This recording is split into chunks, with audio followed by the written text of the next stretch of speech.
Good afternoon, friends, my colleagues, and dear patients. I'm Dr. Sanjay Mandiratta, Senior Consultant Physician at MRG Hospital, Shastri Nagar, Jaipur. Today we'll talk a little bit on high blood pressure or hypertension. First, we must understand what is hypertension. It is every time when you see your heart beats, it pumps the blood into the periphery, and the pressure which is exerted by the contracting heart and which is created against the walls is called blood pressure. It is on the lateral walls of the blood pressure. Normally, healthy blood pressure is, in a healthy person, the normal blood pressure is 120 by 80. 120 systolic by 80 millimeters diastolic, and this is simple language may be called diastolic, yeah, niche wala blood pressure. So in between 120 to 140, it is pre-hypertension, or let's say when if it is around 130 to 139, it is called pre-hypertension. And when it exceeds 140 by 90 and it remains high for a longer time or most of the time during the day, we identify or label, we classify the patient as having high blood pressure or hypertension. Next thing which comes to mind is what causes it. So in approximately 90 to 95% of patients or people, the blood pressure has got no definite cause. It is the aging and thickening or hardening of the vessels which causes, that is called essential or primary hypertension. And there are certain other causes which are leading to secondary hypertension.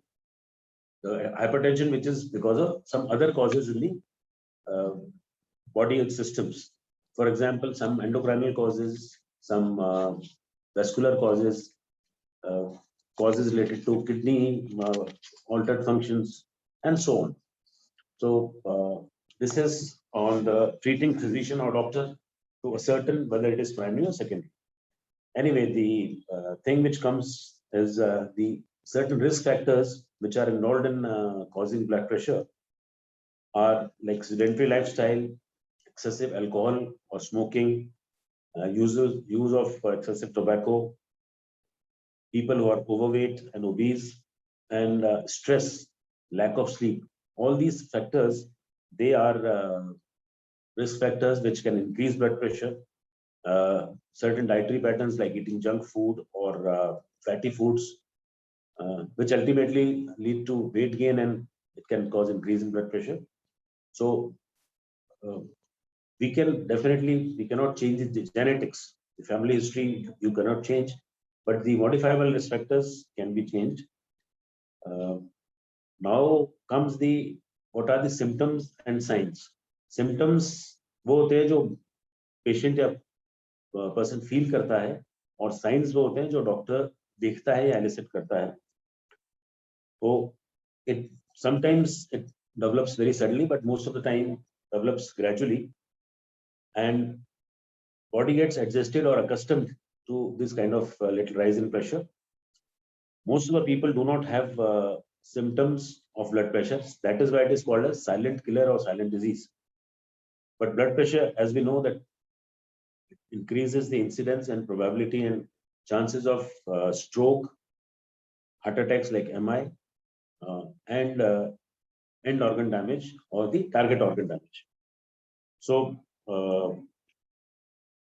but few of the people can feel heaviness in head, tiredness, fatigue, irritability, anger. And if it is very, very high, some patients can have throbbing headache with vomiting.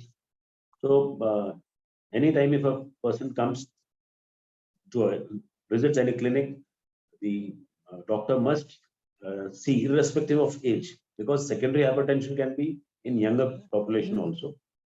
So BP every time on every visit should be checked, and can be advised accordingly.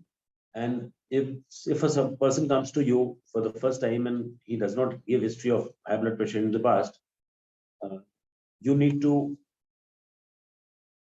ask him to come again and again or he can check his blood pressure by home monitoring and maintain a record. If you find that more than 60% of the readings in a span spread over 3 months, if 60% of the readings are more than 140/90, then you can label. This happens only in cases who are borderline having borderline high blood pressure.